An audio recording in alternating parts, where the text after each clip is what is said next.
Okay, guys, as we continue our series here on handicapping tips when it comes to sports, we are glad to have Rick joining us from Rick J's handicappingpics.com.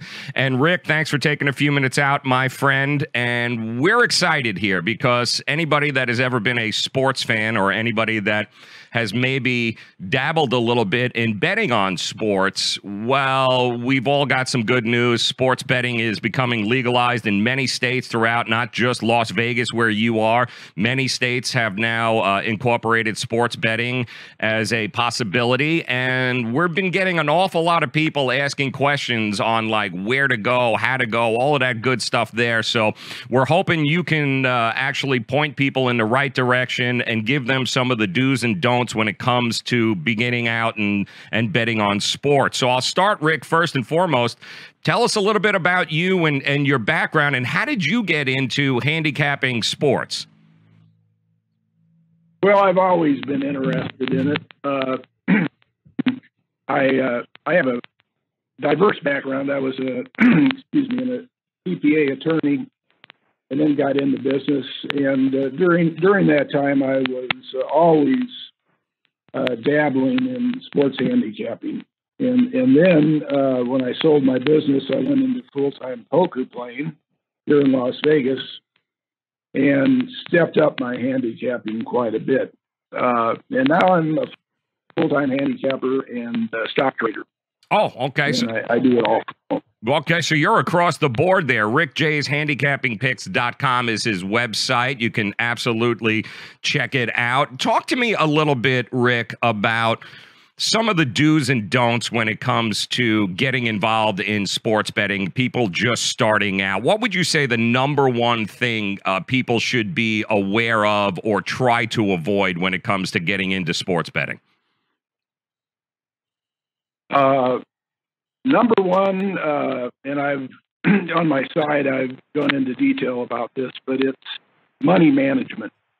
If you don't have a plan, your chances of success are almost zero. And I say this from experience. I can put out 60% winners, and if you don't have a systematic money management plan, you're not going to end up winning. It's as simple as that, and it's. You can almost take that as a given in sports betting. You know, so many sports bettors bet randomly that it makes no difference how successful their picks are. They're going to end up losing because what you have to do is minimize human nature. And if you can't do that, you can't win. Human nature is going to sabotage you at every step of the way.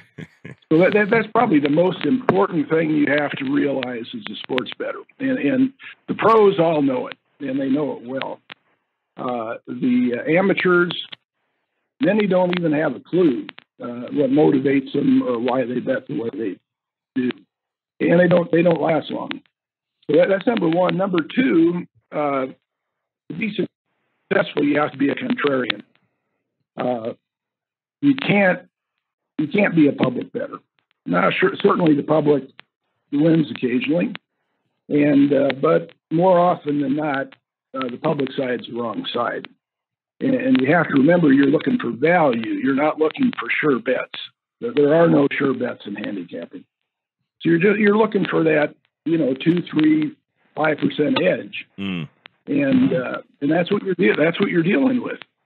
So what you're not dealing with anything. What'll happen is Joes will bet teams and pros will bet games. And sometimes, the Joes, the average guy or the casual bettor will bet on his team because he loves his team. But pros, they're looking for numbers. They're looking for value. They're looking for, if everybody's going left, chances are I'm going to go right. Yeah, you either better be off the game or going right. Exactly. A good example of that was the pro game last night. Baltimore at Cincinnati. Almost 70% of the bettors were on Baltimore last night. And I made the comment. I didn't bet the game, but I made the comment. You have to stay away from the game or bet Cincinnati. You can't bet Baltimore. Right. You just can't bet them because it's over the long run. you're going to get buried betting in that situation. And these come up all the time, especially in the NFL. There's no better way to be a contrarian than in the NFL. It used to be a lot better about 7 or 8 years ago, but it's still pretty strong.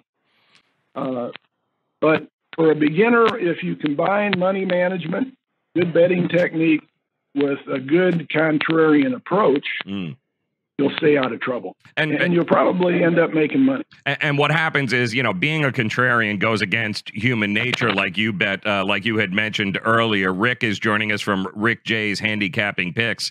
Yeah, people aren't used to being contrarians. People like going, oh, like I said, everyone's going left. All right, I'll go left. It's very hard to force yourself to be able to go, well, if everyone's going that way, I'm going this way. It's not in the human nature. And another thing that's very hard for Joes to understand and grasp, and I'd love to hear your thoughts on this, is how variance comes in. Where, for instance, last week you had mentioned we watched Baltimore manhandle the Buffalo Bills. So everyone's going, well, the Ravens are going to win the Super Bowl. They don't understand or can't grasp the variance, especially in the NFL from week to week, that the recency bias, it drives people to make bets they probably shouldn't make. Yeah, what's interesting is in the NFL, the better a team does, typically, not all the time, but typically the worse they are as a bet the next week. And the worse they play, the better they are as a bet the next week. Now, that's a general proposition. There's many other considerations, but that is, you know, that's pretty good rule of thumb. But there's a lot of things like that are, you know, just little things that the pros, they know. I mean, I promise you there wasn't one pro on Baltimore last night. Not one. Yes. Yeah. And it was all public betting on Baltimore. Yes. I'm surprised the line moved more than what it did, but the bookmakers are on to this, and they're not adjusting the lines like they used to be. Because they realize that the pros are waiting for that, and they're waiting to pounce once they get the number to where they want to be. There's more and more pros around now with more and more money. So whereas let's say 6 years ago you might have been seeing Baltimore at 3.5, you know, now the line barely moved, and you're seeing that, and you have to be aware of that. Right. Yeah, you absolutely do. Rick J's handicappingpicks.com. That's Rick JS handicappingpicks.com. Rick is joining us here, and you know, talking about the idea of pros staying away from certain public favorites. I don't think there's any bigger public favorite than Kansas City, who opened up at +4, and I believe over 80% of the bets are coming in on Kansas City against Pittsburgh this week. Again, recency bias, and that's another one of those situations where a Joe would look at that and go, oh, I'm absolutely taking Kansas City, but there's pros that are going, there's nothing contrarian about that pick. In that game, you have to lay the point. You cannot take Kansas City. And I may even be betting that game. It's a little early. I don't make my decisions until game time, but I can tell you right now, if you're betting the game, you have to stay away from Kansas City. And they look good. I mean, you know, if you look at it just from a gut, public instinct, man, you know, load up the truck on Kansas City. Honest to God, I mean, you almost it looks too good to be true. Getting four on Kansas City. I mean, it looks, you know, it just looks like a sure thing. Yeah. And, which goes to another rule. You know, the better the game looks, the more you should be on the other side. I love it. From a public thinking standpoint. And I know you had mentioned something earlier, Rick, about how you wait until last minute, and I think that's another important factor for the Joes to understand, is that there's no one hard, fast way to do this and to handicap. I know guys, like I'm sure you know guys, that, you know, their bets are in by Monday or Tuesday once the lines come out, and then there are guys that go, you know what, I want as much information as I possibly possibly can before I make my pick, and those picks aren't going into you're not playing those games until right up before kickoff. So I think it's important for Joes to understand that there is no right way, so to speak. Would you agree with that? I agree with that. It used to be if you were a contrarian, you could wait 10 minutes before game time and you'd always get a better line than what you get before. Now it's changed a little. You have to time it a little. So sometimes it's right to get in the evening before the game, sometimes early morning, but it's almost never right to wait before 10, 15 minutes before game time, because by then the pros are down in the game. So you have to try and figure out, where the pro is going to get in, and if you just watch the lines, you'll see that, it's really remarkable how it plays out a pattern.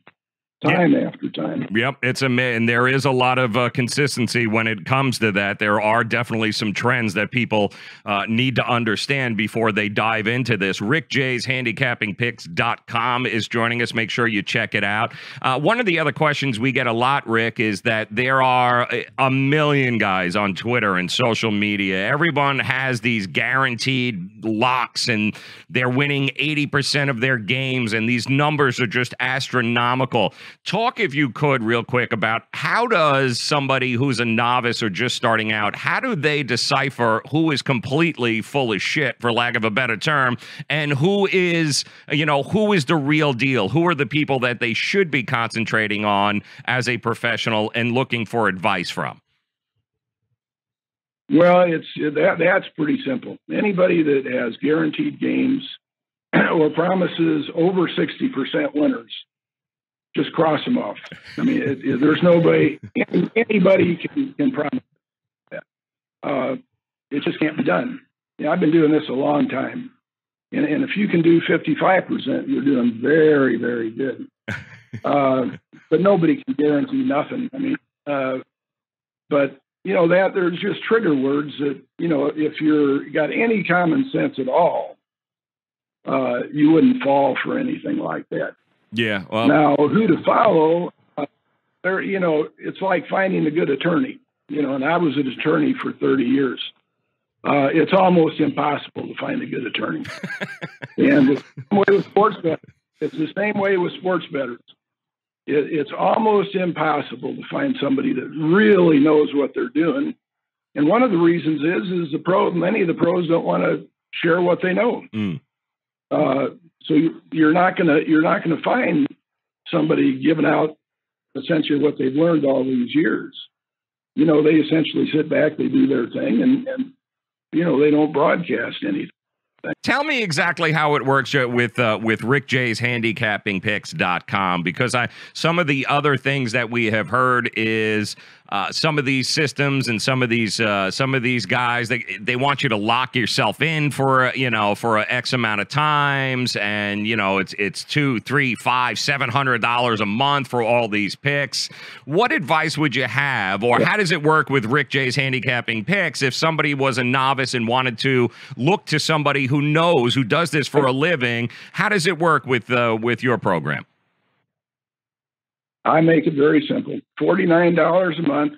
That includes every sport I handicap. My plays are sent out via Twitter and email. And if you're a new subscriber, if before 14 days you don't like it, I'll give you all your money back. Oh. And that's it. You don't lock yourself in for anything. Okay. Just a monthly fee. And if you compare that with some of these other guys that charge, $1,500 for a season for one sport, it's, and I promise you, my results are in I'd say 95% of the cases better than anything you'll find with those services. And that's every game. And that's everything. And I think it's also important that the novices and the Joes, they understand that the Joes always tend to bet all the primetime games. They tend to always dive feet first in the Monday nights, the Thursday night. You know, they want all the primetime games.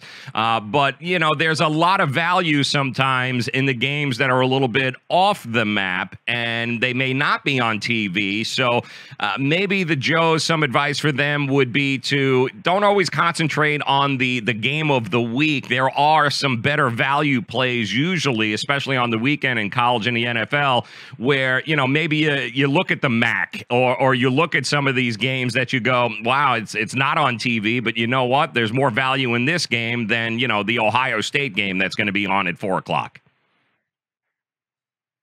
Yeah, that's true. And also the public or Joes have a strong bias to bet favorites, and they have a strong bias to bet the overs.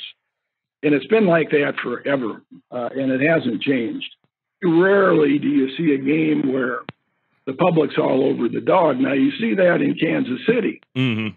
And typically when that happens, you know, it's a red flag for me. Whenever the public's strong on a dog, you better be on the favorite. I mean, it's as simple as, no matter how bad it looks, no matter, I mean, even if you have to force yourself, you can't bet the dog. You can't bet the dog. And of course, Rick from Rick J's Handicapping Picks. Make sure you swing by that website. Follow him on Twitter, Rick J Sports Plays, Rick J Swings. Can't miss him. Make sure you subscribe to him. And Rick, I can't thank you enough for taking a couple of minutes out of your day and helping our viewers, helping our listeners here get a better understanding. If they're thinking about going into sports betting, if it's something that people want to get serious about, then certainly drop by Rick J's handicappingpicks.com. It's a hell of a place to start. Get some information, and you don't have to go into debt immediately to be able to participate. So, Rick, thanks again, my friend. I appreciate it. Best of luck to you. I look forward to doing this again. Sure. I enjoyed talking to you. Have a good day.